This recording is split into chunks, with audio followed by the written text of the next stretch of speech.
Dear students, हम लोग न्याय की अवधारणा पर चर्चा कर रहे हैं। इससे पूर्व के अपने लेक्चर में मैंने आपको बताया था कि न्याय का शाब्दिक अर्थ क्या है, न्याय की उत्पत्ति के मुख्य स्रोत क्या हैं और न्याय को किस प्रकार से विभिन्न भागों में विभिन्न प्रकारों में वर्गीकृत करके इसका अध्ययन किया जाता है।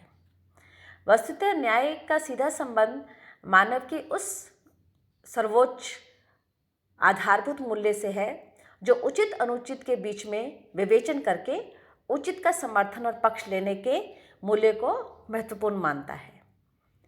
लेकिन मानव विकास की प्रक्रिया में जिस प्रकार राज्य की, सरकार की, अन्य संस्थाओं की अवधारणाओं में परिवर्तन आया है, ठीक उसी प्रकार हमारी ये जो मूलभूत अवधारणा है न्याय की अवधारणा, इसका भी स्वरूप बदलता रहा है। इसको हम 3 परिप्रेक्ष्य में देख सकते हैं: न्याय की परंपरागत अवधारणा, न्याय की मध्यकालीन अवधारणा, न्याय की आधुनिक अवधारणा और वर्तमान में के संदर्भ में न्याय को हम स्पष्ट करते हैं। न्याय की परंपरागत अवधारणा को हम यूनानी राजनीतिक चिंतन से प्रारंभ करते हैं, क्योंकि सबसे पहले न्याय शब्द का जो विवेचन और न्याय को आधार मानकर आदर्श राज्य की परिकल्पना की गई, वो प्लेटो द्वारा अपनी रचना रिपब्लिक में की गई। प्लेटो ने इसे स्पष्ट करते हुए कहा कि न्याय वस्तुतः वह आधारभूत मूल्य है जो आदर्श राज्य की आधारशिला रखता है, या आदर्श राज्य का जो निर्माण है वो न्याय के आधार पर होगा। लेकिन यह न्याय से कोई विधिक या एकीकृत या वर्गीकृत न्याय से नहीं था। यह न्याय से आशय समग्र व्यवस्था से था प्लेटो का, जो व्यक्ति और समाज के बीच में संतुलन स्थापित करने का प्रयास करती है। इसीलिए प्लेटो ने इसे विस्तार से स्पष्ट करते हुए न्याय को सर्वव्यापी, सर्वोच्च एवं शाश्वत विचार के रूप में अभिव्यक्त किया और ये माना कि प्रकृति से ही व्यक्ति में जो सद्गुण है, जब व्यक्ति अपने उन सद्गुण को पहचान कर उनके बारे में निर्णय करके उनके बारे में स्पष्ट होके अपना सर्वोत्तम राज्य को या समाज को समर्पित करता है, तो व्यक्ति स्वयं भी संतुष्ट रहता है और समाज को भी उसका सर्वश्रेष्ठ के निष्पादन का अवसर प्राप्त होता है। जब ऐसी स्थिति होती है तो न्यायपूर्ण समाज के आधार पर आदर्श राज्य की स्थापना होती है। न्याय के सिद्धांत से उनके शिष्य अरस्तु पूर्णतः सहमत नहीं थे। अरस्तु ने वितरणात्मक न्याय और प्राकृतिक न्याय का संबंध स्पष्ट किया और उन्हें माना कि इसका मूल आधार योग्यता होनी चाहिए और योग्यता के आधार पर न्याय का विस्तारण होना चाहिए। वस्तुतः प्लेटो और अरस्तु के संदर्भ में अगर हम देखते हैं तो यूनानी राजनीतिक चिंतन में यह वह समय था जब न्याय के आदर्श मूलक और नीति प्रधान व्याख्या को महत्वपूर्ण माना जाता था। लेकिन मध्य युग में जब चर्च और राज्य के पारस्परिक संबंधों में विवाद उत्पन्न हुआ और समाज की सर्वोच्च सत्ता दैवीय सत्ता के रूप में चर्च में मानी जाए अथवा राजनीतिक शक्ति के रूप में राज्य में मानी जाए, तब एक्विनास और ऑगस्टाइन ने अपने विचार प्रस्तुत किए और उन्होंने ईश्वर की सत्ता को प्रमुख मानते हुए जो न्याय की अवधारणा प्रस्तुत की, उसे हम दैवीय न्याय की अवधारणा के रूप में स्पष्ट करते हैं, थ्योरी ऑफ डिवाइन जस्टिस।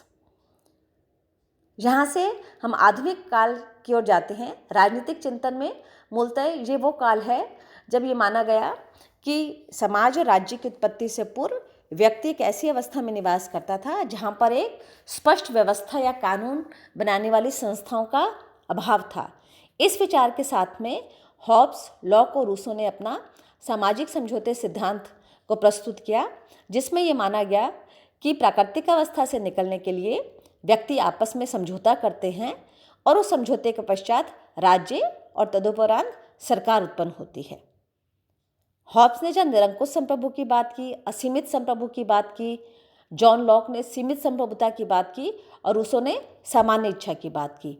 लेकिन इसका मूल निष्कर्ष ये निकला कि अन्याय को समाप्त करने के लिए, जो अन्याय प्राकृतिक अवस्था में था, जो कमियां प्राकृतिक अवस्था में थी, उसको समाप्त करने के लिए एक विधिक सत्ता आवश्यक है। तो यहाँ पहली बार हमें न्याय की विधिक अवधारणा, लीगल फॉर्म ऑफ जस्टिस देखने को मिलता है कि न्याय का जो रूपांतरण होगा, न्याय को जो परिभाषित किया जाएगा, वो कानूनों के संदर्भ में और आदेशों के संदर्भ में ही किया जा सकता है।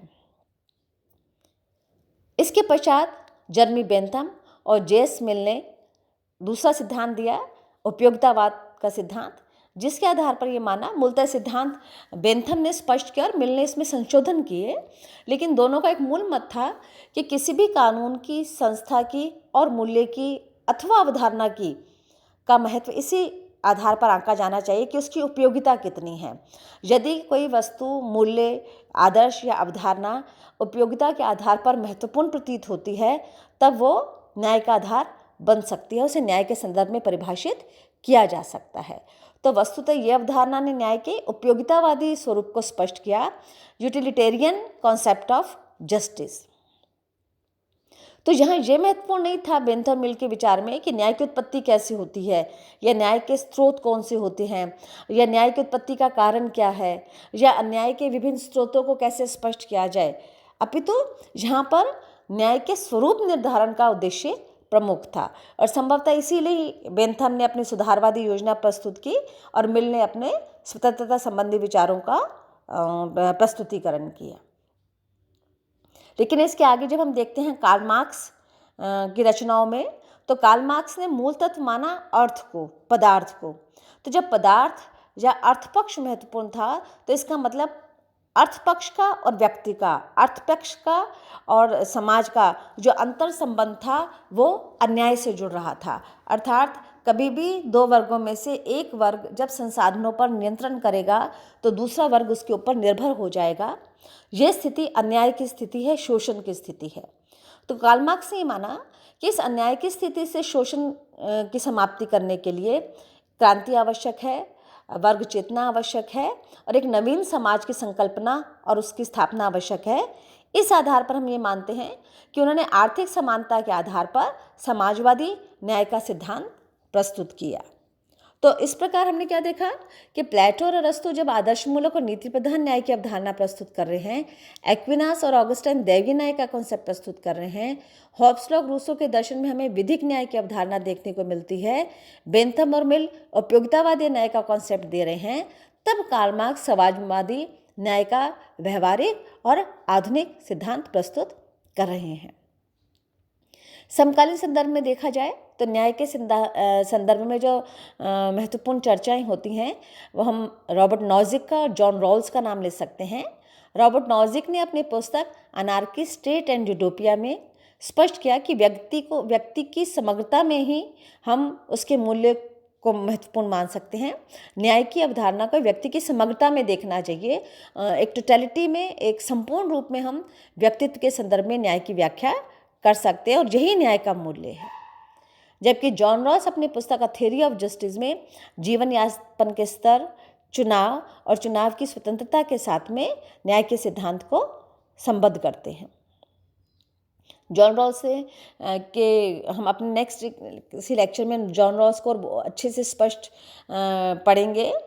भारतीय संदर्भ में जब हम न्याय के सिद्धांत की विवेचना करते हैं तो यहाँ दो मूल अंतर हैं कि जो पश्चिमी अवधारणा हम देखते हैं न्याय के संदर्भ की, उसमें किसी एक पक्ष को किसी एक समय विशेष में महत्वपूर्ण माना गया है। सभी पक्षों को, न्याय को एक कॉन्क्रीट फॉर्म में, एक समग्र अवधारणा के रूप में हम किसी भी एक युग में या एक विचारक के दर्शन में नहीं देख पाते हैं। जबकि हम भारतीय संदर्भ में देखते हैं कि हमारे यहाँ न्याय की जो अवधारणा है वह मूलतः मानव के उस स्वरूप से संबंधित है जो उसको सदाचार, प्रेम, त्याग, समर्पण, सह अस्तित्व और सबसे अधिक महत्वपूर्ण व्यक्ति को एक मानव के रूप में परिभाषित किए जाने की को स्पष्ट करती है। तो यहाँ न्याय की अवधारणा हमारे जो धर्म की मूल अवधारणा है उसके साथ समीकृत हो जाती है। तो व्यक्ति क्या है, एक समग्रता में, टोटलिटी में उसका अध्ययन किया जाना, उसको समझा जाना और उसी संदर्भ में समाज को भी समग्रता में समझा जाना आवश्यक है। और संभवतः यही कारण है कि यहाँ जब गांधी जी बात करते हैं तो वो खंड खंड व्यक्ति की नहीं करते हैं या खंड खंड व्यक्तित्व की नहीं करते हैं या विभाजित समाज की नहीं करते हैं, वो बात करते हैं संपूर्ण मानव की। तो यहाँ पर जो हम भारतीय संदर्भ में गांधी जी का प्रसंग देखते हैं वो न्याय का जो अवधारणा प्रस्तुत करते हैं वो है मानवीय न्याय की अवधारणा। जब भी हम न्याय की अवधारणा का अध्ययन करें तो हमें दो चीज़ें बिल्कुल स्पष्ट होनी चाहिए। पहली ये कि न्याय क्या है, इसको समझने के लिए आपको इसके विलोम में अन्याय को समझना आवश्यक होता है। अन्याय से क्या आशय है, अन्याय किस प्रकार का होता है, अन्याय को कैसे समाप्त किया जा सकता है, अन्याय के लिए को समाप्त करने के लिए संरचनात्मक व्यवस्थाएं क्या है, संवैधानिक व्यवस्थाएं क्या हैं।